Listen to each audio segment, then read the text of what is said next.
www.b11.thai.run ถึง 31 สิงหาคม 2568 มาร่วมกันทำให้การออกกำลังกายเป็นส่วนหนึ่งในชีวิตประจำวันแล้วมาเดินวิ่งปั่นพร้อมกันทั่วประเทศ 2 พฤศจิกายนนี้คณะกรรมการเอกลักษณ์ของชาติโดยสำนักงานปลัดสำนักนายกรัฐมนตรีขอเชิญผู้สนใจเสนอชื่อบุคคลหน่วยงานและโครงการเข้ารับรางวัลค่าของแผ่นดินเพื่อประกาศเกียรติคุณเชิดชูเกียรติและเป็นขวัญกำลังใจในการทำความดีที่เป็นคุณประโยชน์แก่ประชาชนและประเทศชาติดูรายละเอียดได้ที่ Facebook สำนักงานเสริมสร้างเอกลักษณ์ของชาติรางวัลค่าของแผ่นดินต้นแบบการสร้างสรรค์การทำความดีผู้บัญชาการตำรวจนครบาลลงพื้นที่ตรวจสอบเหตุกราดยิงตลาดอตก.ยืนยันสาเหตุมาจากปัญหาส่วนตัวของผู้ก่อเหตุโดยตรงไม่เกี่ยวข้องกับความขัดแย้งทางการเมืองหรือความมั่นคงระหว่างประเทศพลตำรวจโทสยามบุญสมผู้บัญชาการตำรวจนครบาลลงพื้นที่ตรวจสอบเหตุการณ์กราดยิงภายในตลาดองค์การตลาดเพื่อเกษตรกรหรืออตก.เขตจตุจักรกรุงเทพมหานครหลังเกิดเหตุชายใช้อาวุธปืนก่อเหตุยิงภายในตลาดเมื่อเวลา 12:31 นาทีที่ผ่านมาจากการตรวจสอบทราบว่าผู้ก่อเหตุคือนายน้อยไพรแดนอายุ61ปีอดีตพนักงานรักษาความปลอดภัยของตลาดอตก.ใช้อาวุธปืนขนาด 9 มิลลิเมตรก่อเหตุยิงเจ้าหน้าที่รักษาความปลอดภัยเสียชีวิต4 รายและแม่ค้าในตลาดอีก1 รายก่อนจะใช้อาวุธปืนกระบอกเดียวกันยิงตัวเองเสียชีวิตในที่เกิดเหตุรวมมีผู้เสียชีวิตทั้งสิ้น6 รายและมีผู้ได้รับบาดเจ็บอีก2 รายยืนยันว่าเหตุการณ์ที่เกิดขึ้นเกิดจากปัญหาส่วนตัวของผู้ก่อเหตุโดยตรงเนื่องจากผู้ก่อเหตุเชื่อว่าเมื่อหลายปีก่อนเจ้าหน้าที่รักษาความปลอดภัยชื่อนายนันเป็นผู้กรีดรถยนต์ของภรรยาของผู้ก่อเหตุซึ่งขายของอยู่ในตลาดจึงนำไปสู่การก่อเหตุในครั้งนี้ไม่มีความเกี่ยวข้องกับความขัดแย้งทางการเมืองหรือความมั่นคงระหว่างประเทศตามที่มีกระแสข่าวเผยแพร่ก่อนหน้านี้แต่อย่างใดด้านนายอัธกรศิริรัตยากรรัฐมนตรีว่าการกระทรวงเกษตรและสหกรณ์ซึ่งได้เดินทางร่วมตรวจสอบสถานการณ์ณจุดเกิดเหตุเปิดเผยว่ากระทรวงเกษตรและสหกรณ์ในฐานะหน่วยงานที่กำกับดูแลตลาดอตก.จะเร่งประสานความร่วมมือกับหน่วยงานที่เกี่ยวข้องเพื่อยกระดับมาตรฐานความปลอดภัยในพื้นที่โดยเร็วที่สุดพร้อมแสดงความเสียใจต่อครอบครัวผู้เสียชีวิตและให้คำมั่นว่าจะดำเนินการช่วยเหลือเยียวยาทั้งผู้บาดเจ็บและครอบครัวผู้เสียชีวิตตามความเหมาะสมชวิสาปทุมมารายงานองค์การบริหารส่วนตำบลกืดช้างออกประกาศแจ้งเตือนประชาชนเตรียมพร้อมรับสถานการณ์อุทกภัยน้ำท่วมฉับพลันและน้ำป่าไหลหลากนายดัชกรศรีดวงแก้วนายกองค์การบริหารส่วนตำบลกืดช้างออกประกาศแจ้งเตือนประชาชนให้เตรียมความพร้อมรับสถานการณ์อุทกภัยน้ำท่วมฉับพลันและน้ำป่าไหลหลากเนื่องจากได้รับรายงานสถานการณ์น้ำที่ตำบลเมืองคองวันที่ 28 กรกฎาคม 2568 เวลา 9 นาฬิกาที่สะพานบ้านหลวงตำบลเมืองคองอำเภอเชียงดาวจังหวัดเชียงใหม่ปริมาณน้ำอยู่ที่ 2 เมตร 50 เซนติเมตรจุดวิกฤต 4 เมตร 50 เซนติเมตรคาดการณ์ว่ามวลน้ำที่มาจากตำบลเมืองคองจะไหลมายังพื้นที่ตำบลกืดช้างจุดวัดระดับน้ำ P92 สะพานบ้านเมืองกืดซึ่งอาจทำให้ปริมาณน้ำมีระดับที่สูงขึ้นเพื่อเป็นการเตรียมความพร้อมรับสถานการณ์จึงขอประชาสัมพันธ์แจ้งเตือนประชาชนที่อาศัยในบริเวณพื้นที่เสี่ยงภัยเฝ้าระวังน้ำท่วมฉับพลันน้ำป่าไหลหลากขอความร่วมมือผู้ประกอบการท่องเที่ยวในตำบลกืดช้างที่ทำกิจกรรมทางน้ำให้งดหรือพิจารณาที่จะทำกิจกรรมที่อาจก่อให้เกิดความเสี่ยงที่เป็นอันตรายต่อชีวิตและทรัพย์สินพิมลกันเดชาชัยทีมข่าวสวทเชียงใหม่รายงานศูนย์ปฏิบัติการกองทัพภาคที่2สรุปสถานการณ์การปะทะตามแนวชายแดนไทยกัมพูชายังมีการปะทะกันในหลายจุดพบความเคลื่อนไหวของระบบขีปนาวุธ PHL-03 และกลุ่มแฮกเกอร์กัมพูชาพยายามเจาะระบบของส่วนราชการต่างๆศูนย์ปฏิบัติการกองทัพภาคที่2สรุปสถานการณ์การปะทะตามแนวชายแดนไทยกัมพูชาวันนี้ว่ายังมีการปะทะกันในหลายจุดกัมพูชายังคงใช้อาวุธยิงสนับสนุนตลอดแนวรบโดยเฉพาะในพื้นที่เนิน677ช่องอานม้าภูผีผาหมออีแดงเขาพระวิหารและภูมะเขือนอกจากนั้นยังพบความเคลื่อนไหวของระบบขีปนาวุธ PHL-03 ในสนามบินสำโรงจังหวัดอุดรมีชัยฝ่ายไทยมีการตอบโต้ตามระดับภัยคุกคามเท่าเทียมไปจนถึงกองกำลังทางอากาศต่อเป้าหมายทางยุทธศาสตร์เกิดภัยคุกคามทางไซเบอร์พบกลุ่มแฮกเกอร์กัมพูชา พยายามเจาะระบบของส่วนราชการต่างๆของไทยนอกจากนั้นยังพบว่าทหารกัมพูชาได้วางทุ่นระเบิดในพื้นที่แนวหน้าก่อนถอนตัวออกไปขณะที่ฝ่ายเราเข้าตรวจสอบพื้นที่เพื่อวางกำลังมีการปะทะหนักที่ช่องอานม้าภูผีภูมะเขือโต้ตอบกันตลอดคืนมีผู้บาดเจ็บหลายรายส่วนพื้นที่ปราสาทตะเมือนทมปราสาทตาควายกัมพูชามุ่งมั่นที่จะยึดและเข้าควบคุมพื้นที่ด้วยการรวมกำลังและเพิ่มเติมกำลังจากพื้นที่ตอนในเข้ามาอย่างต่อเนื่องกฤษดาสุนทร สวท สุรินทร์รายงานจบข่าวชโลธรจัญญาอ่านรับฟังข่าวครั้งต่อไปเวลา 19 นาฬิกาครับติดตามข่าวที่นำเสนอไปแล้วได้ที่ www.thainews.prd.go.th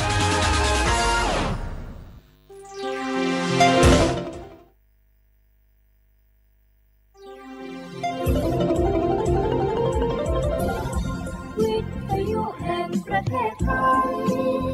ให้ความรู้คู่ความสุข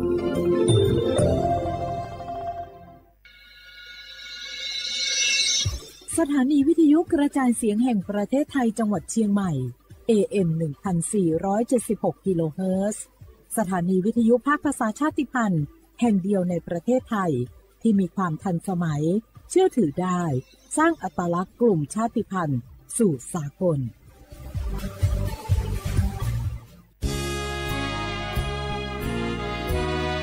พระบารมีปกเกล้าเพื่อปวงชนชาวไทยจากพระราชกรณียกิจนานับประการที่พระบาทสมเด็จพระเจ้าอยู่หัวและพระบรมวงศานุวงศ์ทรงทุ่มเทพระวรกายทรงงานอย่างไม่เหน็ดเหนื่อยเพื่อประโยชน์สุขของประสบนิกรจากโครงการหลวงสู่การพัฒนาแหล่งน้ำส่งเสริมการศึกษาและด้านสาธารณสุขที่มุ่งเน้นการพึ่งพาตนเองและการพัฒนาอย่างยั่งยืนทุกย่างพระบาทคือการทรงงานทุกพระราชดำริคือพลังแห่งการพัฒนาเพราะประชาชนคือหัวใจของแผ่นดินร่วมเสริมสร้างความรักในสถาบันหลักของชาติโดยสำนักงานประชาสัมพันธ์ที่ 3 กรมประชาสัมพันธ์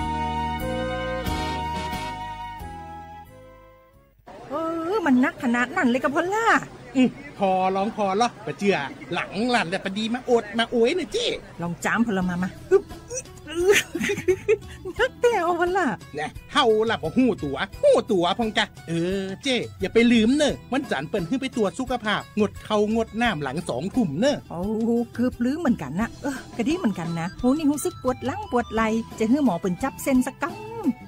ว่าแต่ว่าแก้วมันจะไปก็ฮะน้องขี่มันไปล่ะปีที่แล้วอิดออดถ้าปีนี้บ่ไปด่าสกำเหรอเดี๋ยวเป็นนั่นเป็นนี่กินเข้ากับก่อยตรงเวลาให้หมอสั่งถ้าจะเจือพ่องแล้วกับวันนี้มันไปไหนนี่บ่เดียวนี่ปุ่นน่ะน้องฮือมันไปห้องเจ้ามูไม่ยกของปุ่นน่ะตากันมาปุ่นล่ะไปลีกฮือมูที่เปิ้นแข็งแรงจัดการคนเฮาคนเถิบอย่างเจ้นี่ลีกนี่พอมันหาแล้วกันเด้กายพร้อมใจพร้อมเพื่อสุขภาพที่ดีปรารถนาดีจากสำนักงานประชาสัมพันธ์ที่ 3 กรมประชาสัมพันธ์ค่ะมาพี่ชนแม่วันนี้ปาร์ตี้กันให้สุดๆกันไปเลยจัดไปไหมเมาไหมครับหรอ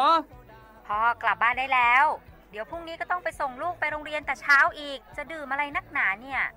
นะตื่นไว้อยู่แล้วจะอะไรกันนักกันหนาขอสนุกกับเพื่อนหน่อยดิเหนื่อยมาทั้งวันแค่นี้นะพี่ไปร้านอื่นต่อไปก็ไปพี่ทำไมรถคันนี้มันขับช้าจังเลยอ่ะแซงไปเลยพี่แซงไปไฟแดงก็พาไปเลยพี่ตรงเนี้ยมันไม่มีกล้องไม่โดนจับชัวร์เอาวะไปก็ไปเฮ้ยพี่ระวังรถบนท้องถนนการตัดสินใจพลาดเพียงครั้งเดียวอาจไปถึงความสูญเสียอย่าให้ความสนุกเพียงชั่วครู่กลายเป็นความเศร้าชั่วชีวิตด้วยความปรารถนาดีจากสำนักงานประชาสัมพันธ์ที่ 3 กรมประชาสัมพันธ์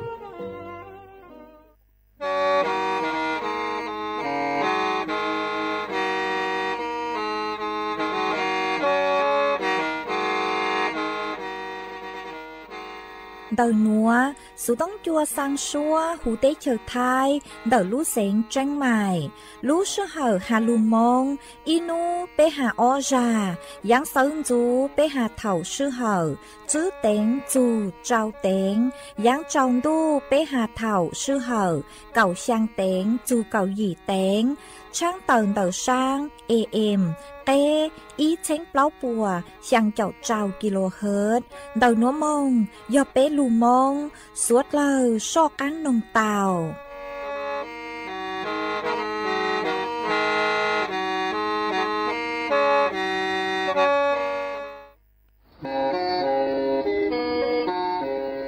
lên từ sáng ghenโฆษณาจวนđầu sự tống chua sang xua hú tế chờ thay đầu lưu xén tranh mày cứ do khó chờ mỗi kế bao dù kế chỉ phang nón rõ tàu sông hẹn sánh gian mông tàu lê thông plờ hú lưu xén tranh mày do lên từ sáng ghen nó lò nông tua tàu chวนđầu sự tống chua sang xua hú tế chờ thay đầu lưu xén tranh mày chวนđầu tung bờ sự tông sùn chữ bé ó sang trào sùn trào gì lò sử sùn chua ó plau trào gì chữ sang chua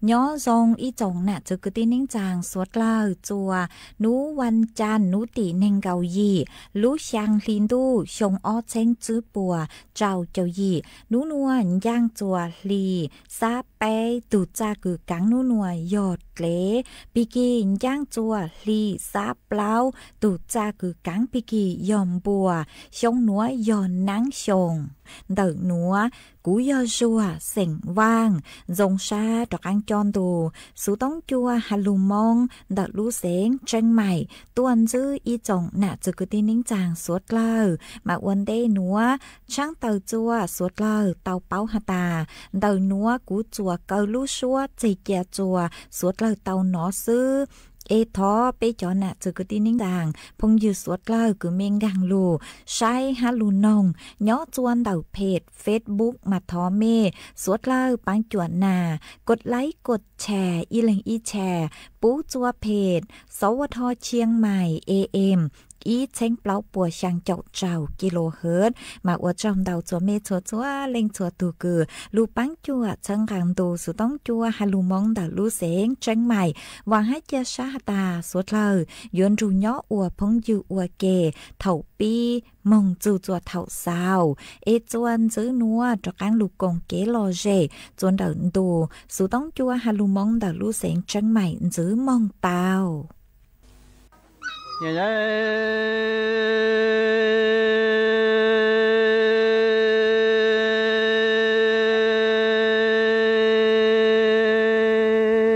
cha ư quan cầu hạt thiết quan châu châu cha mi ti trong đủ no ni cha đà thiết hai trong quan lúa no chi tao cò e cò nia cò hạt chi nị qua giò tin đủ đủ chi pu cò lo tao cu o măng tơ trồng si plơ kho xe bơ lúa hắn no en chi yuan đó cò xe chi đó nhà di bùa đua en đó lòng tu xe mộ lúa no cò chi bao tơ trồng hạt tua si pla trên chi lòng tu mù ta li nhà lia mi chùa vua mù rau ti chủ chơi lò chi xua chùa en đò hàn chùa chi thiên rong e chi chùa lò chi thiên chùa mà mong ư vang gò thiên vang thâu thâu cha ti trồng hàn thu lo ti no kho xe ba lúa no kinh cầu chi cứ đà lo pua nhà e kinh đâu nhẹ đà di tua lo bơ sông mê ta lưu ý chân nó còn nhẹ tiếc có gì nhẹ ba giờ đu chi bu cu lo tao có mò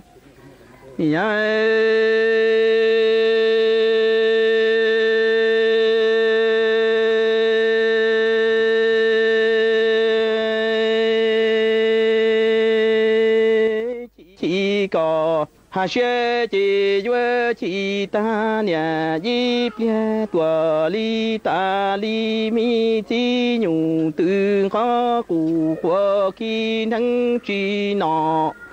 hao rau li e gu vang gò tie vang đâu cha hai rong bao lúa nó có nhẹ tie có chỉ bu có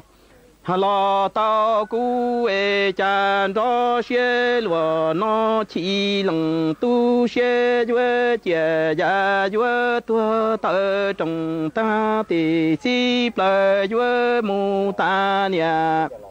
hà lia lo mi chúa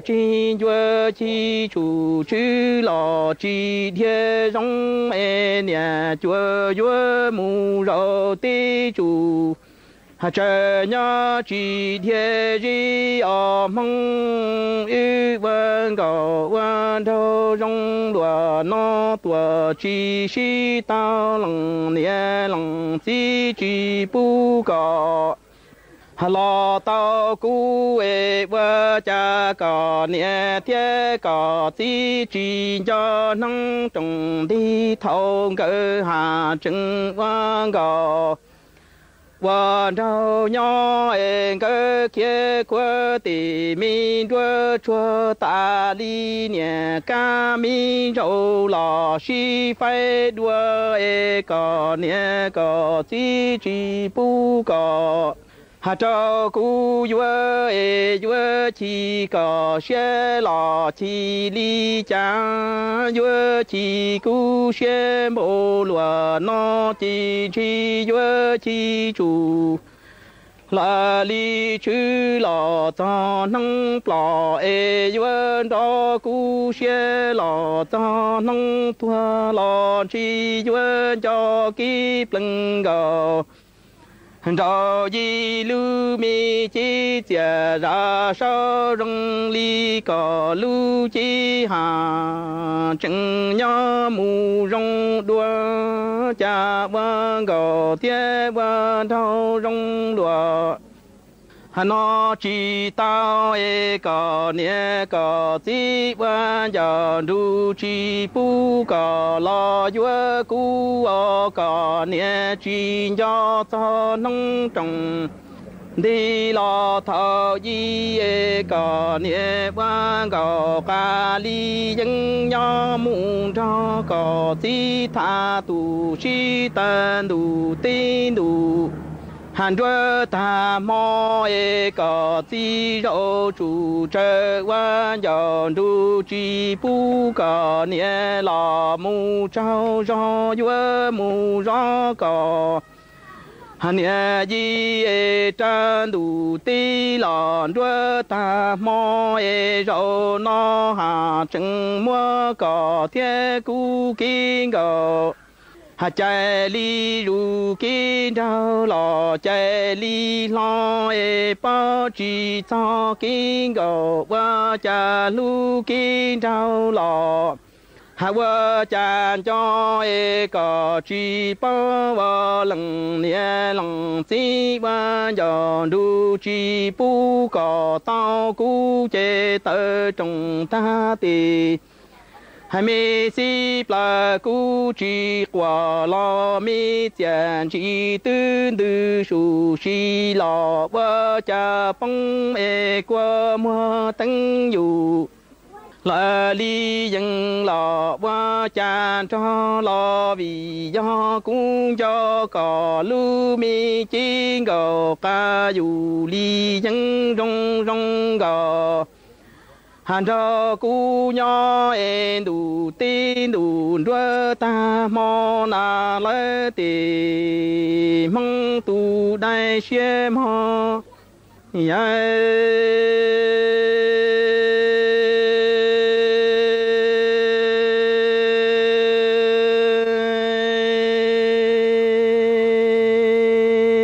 tí lỡ tí hà mong tu đại xe ư vang gạo thiết bờ đâu rong lúa nó e bao tiệt cỏ nè cỏ chi bu cỏ lo tao cú e cha nông trồng đi lo thôn gió e cỏ nè cỏ chi lý là hà mù sa so e mua trâu lừng tin hưng sa trái ti chủ trư tua cha cú bao lo cỏ nhẹ cỏ chi mua trâu nhà hà ca lo mi hưng sa e sa lù lơ ni si lù la trâu lừng tu tì nhua chơi nhỏ e bao tiệt đà chi tao cỏ hà thiết chỉ ta cú bơ chỉ vang cờ nông trồng đi tua lo thon gió cha chỉ cho cha phi si mong thọ vang gò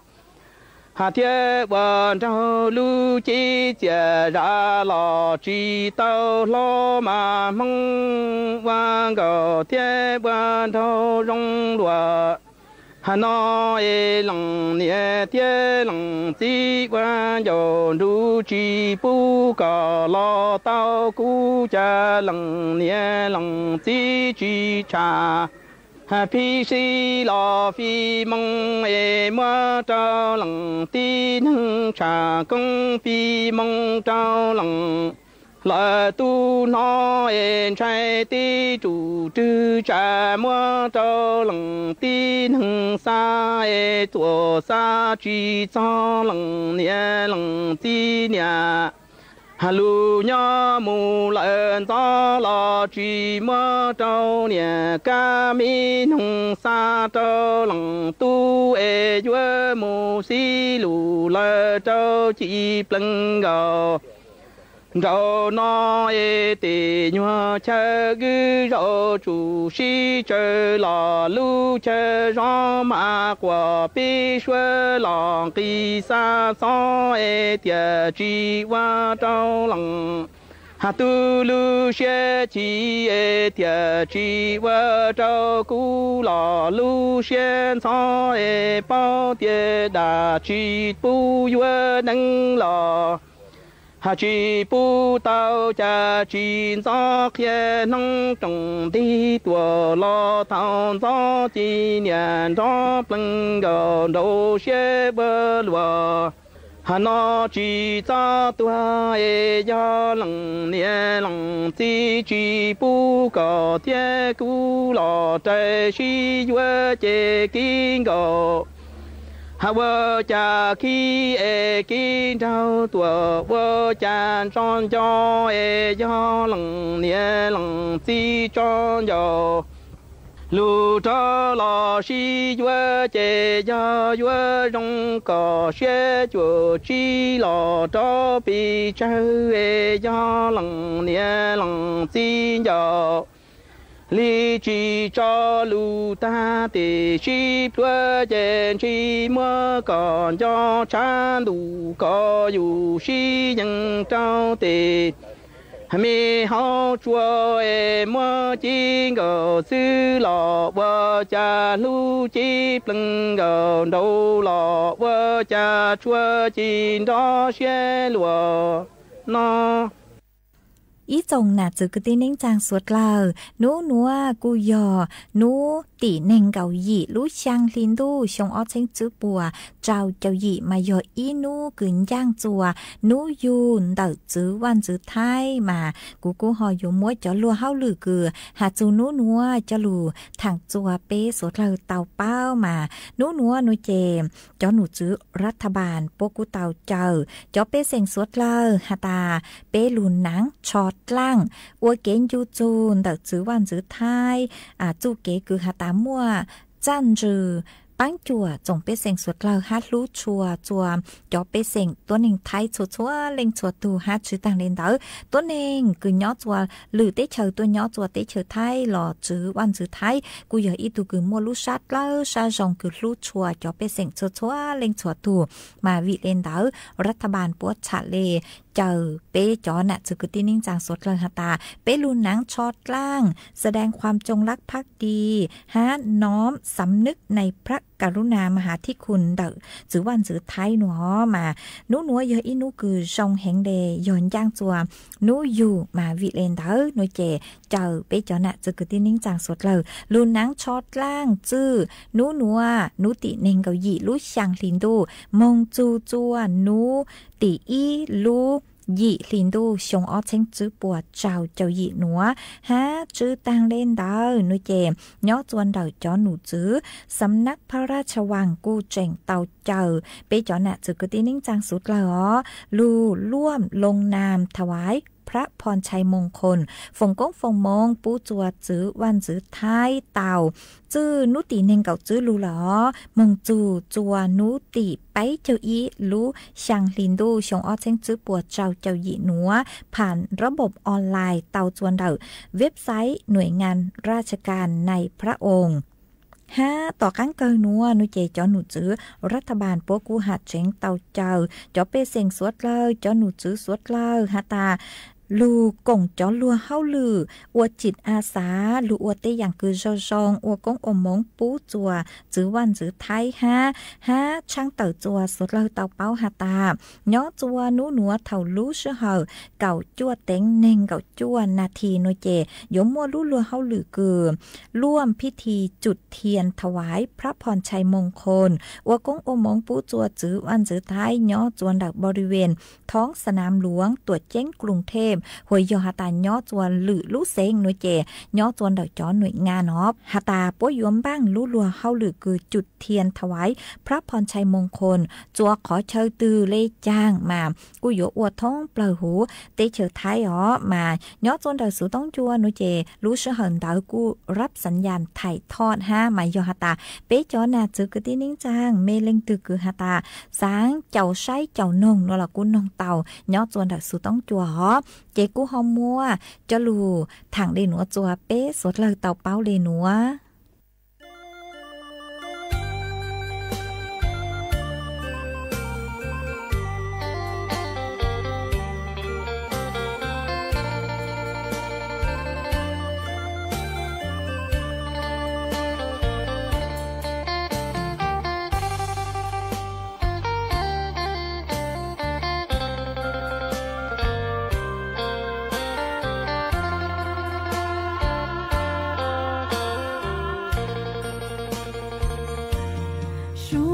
tan gió đã tê ba vinh dầu cú gió tu tàu gió bông phê cha ua đã chi lo cú yên công ca tan ho chua ya cú yên chịu ta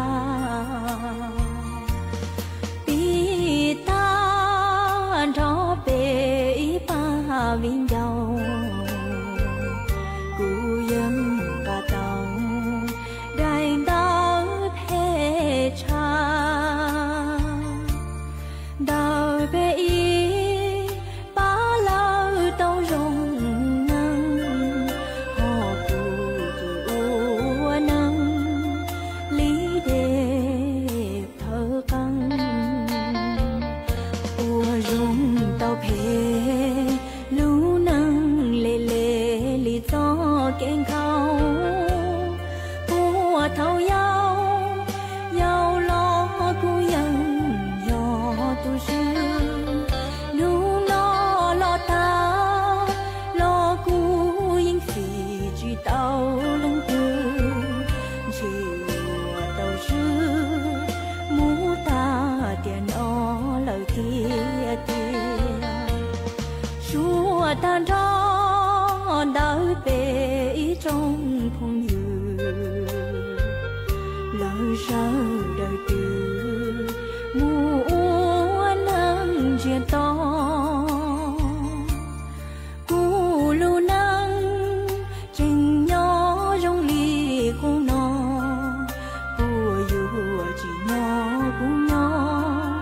ua nắng lo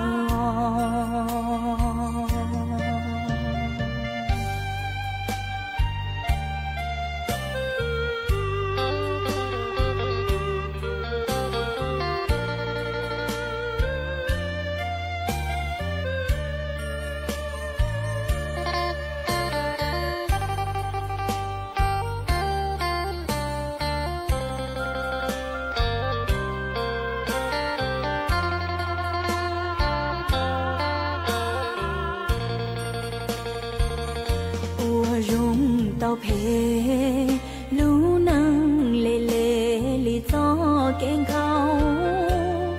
của thâu yao yao lo cu yang yo tu sư lũ nó lo tao lo cu yên phi chỉ tao lăng tư chỉ tao sư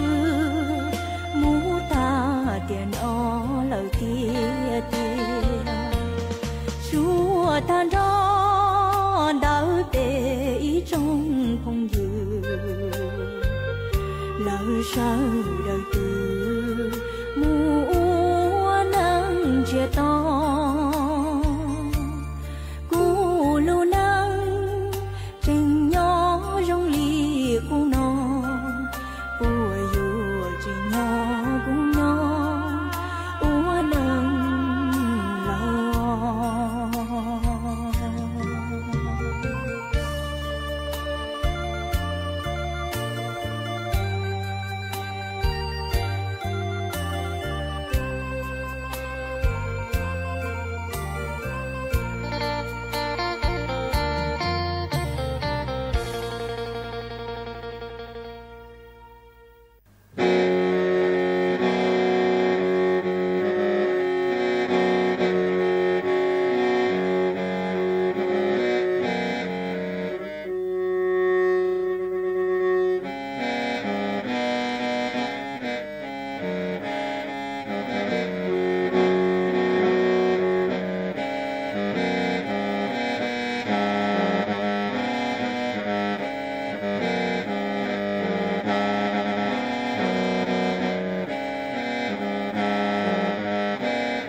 รู้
gong lên nói vô lấy chặt thế li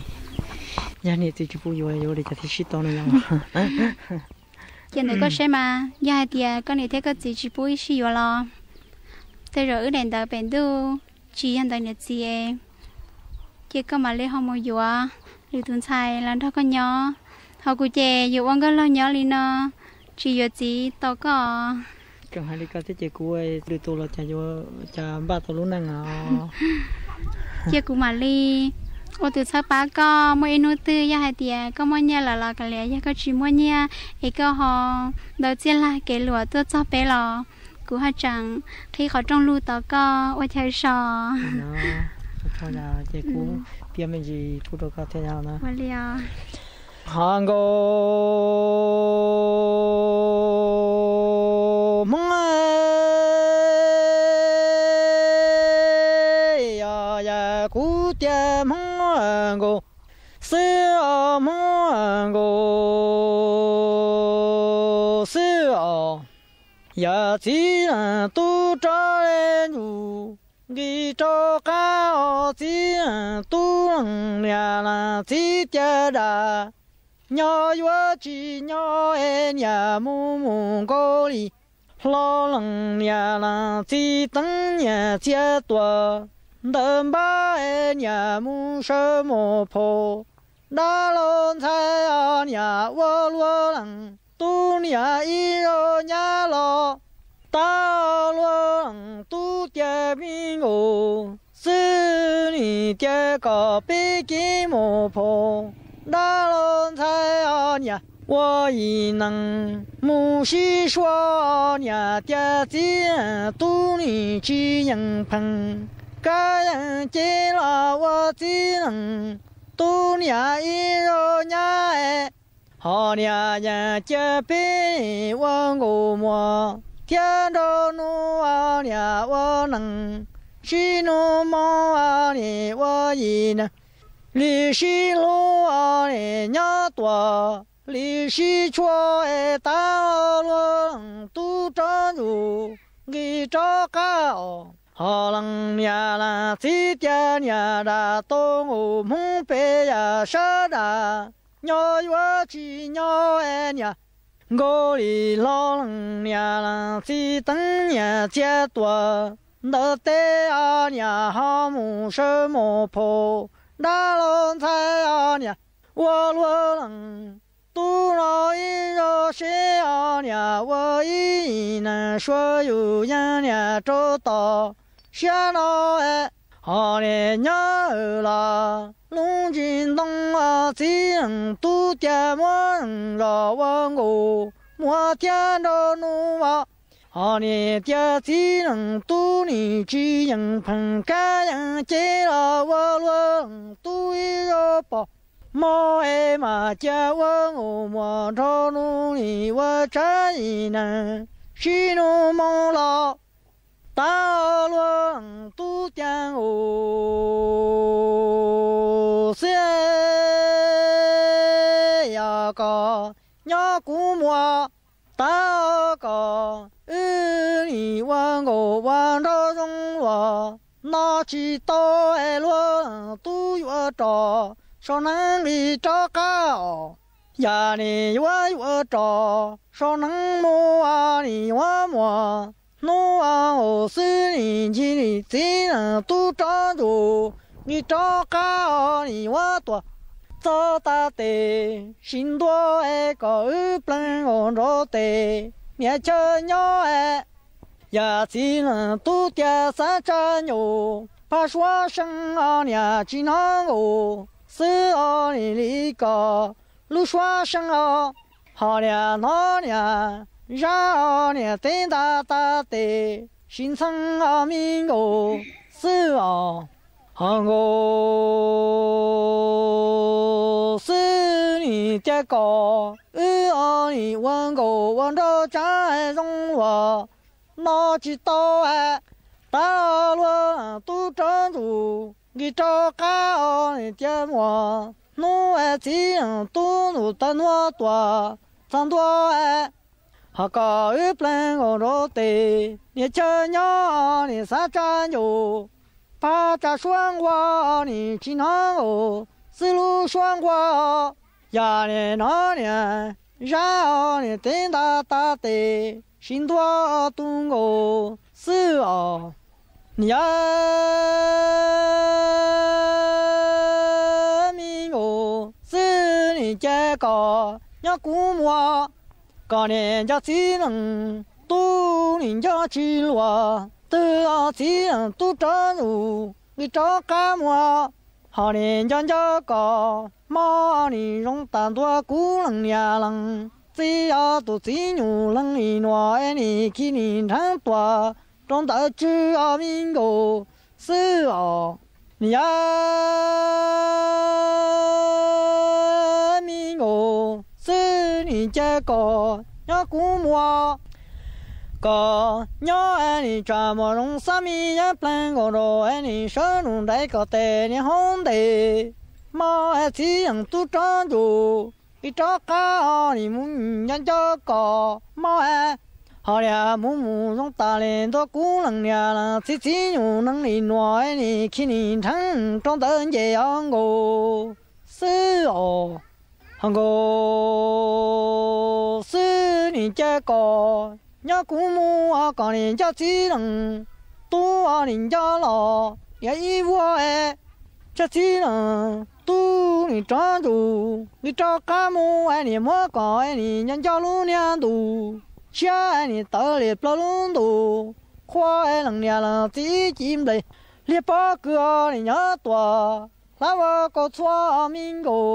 sư nên chơi có nhớ cũ mua còn nên cho lo lằng tu nên cho tua ya ít ra chỉ năng tu nên cho có mà nên cho một số luôn nha tu khoa nên tao liệp lo luôn tu này nên cho nên tua có nhà có chỉ luôn như thế mà nên chơi chỉ bà không bắt cứ nên sao trả ya nó chơi nên cha chỉ nhau luôn là sang ở nên sau này xin luôn chỉ khi ở ya nên chắc có nhớ cũ mua sẽ thầu lì tới ta lì thứ mi plan còn đó tia đi xin chỉ ở mình go sư ở ý trong nà chỉ có tin những trang suốt lao lũ sư hở cú tư yếu tăng lao ở trong đào cho mẹ chua chua lên chua tu cử mẹ lũ bánh chua trong càng đồ số tông chua hà lũ mong đã lũ sinh chân mày luôn ru nhỏ ua phong yu ua kê thầu pi lũ chu chua thầu sao kể cú chuẩn giữ mềm bảo lên núa sư ế bê mảng cho càng lũ xương giữ lúa chuẩn đợn đồ số tông chua hà lũ mong đã lũ sinh chân mày thầu sơn du lũ sư hở chữ tiếng dù trao tiếng thầu giáng trong đô lũ sư hở cậu sang tiếng dù cậu dị tiếng ở trong đào nhớ rong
ข้อมูลเพิ่มมาติดต่อได้ที่เอกราชจะไม่ให้ใครคง